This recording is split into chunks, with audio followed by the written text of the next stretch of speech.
dabaati jaalala fageenyi oruum lammati duuboo maaltan haqaa yoomanii sinoo fiinuutan waan fadanitti lakkisey barootii lakkisey haaram biyyaa bahuu hin deebinuu nan agartu hayaa lakkisey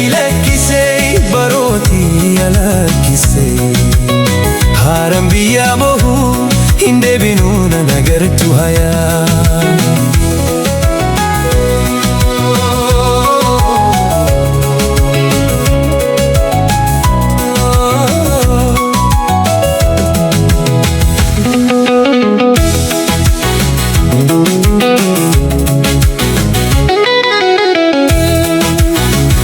galgala keessa maqaa kee waamaa bubbeen halkan keessa nagaafata suuraan kee keessa onnee koo jirti garuu harkaan si tukkuun na dibaa daandiin dheeraan nu jidduu seenee imimmaan keessa yaadni koo deeme ati achi ani as taa'e jaalalli keenya keessa ni booya'e addaan fagaachuun mootummaa cimaa onnee keessa nama keessa qotaa yeroo hundaa siyaada jira akka urjii halkanii naaf ifta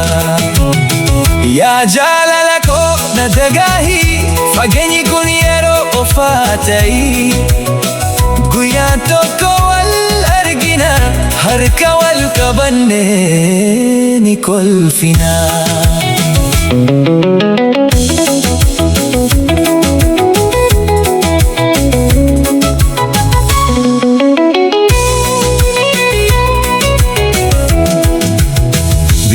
addaatti yeroo jiraadu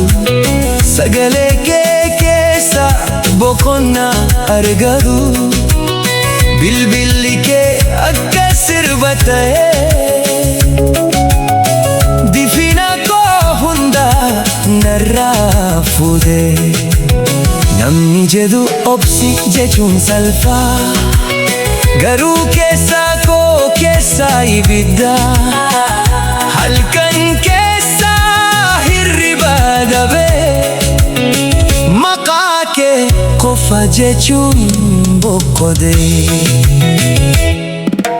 yoo mootummaa keenya qormaata ta'e jaalalli keenyaani injifatare roobni dhufee mootummaa dukkaneesse boruu aduun baati jechuun keessa addaan fagaachuu na qabsuu dide jaalalli kee keessa na kaase ati jechuun jireenya koo si malee onneen koo duwwaadha yoo yaa mootummaa koo hin dagati onnee koo keessa yeroo hunda jiraatti keessa jaalalli keenya ni hafa bara bara yeroo nu addaan fageesse onneen keenya wal bira jira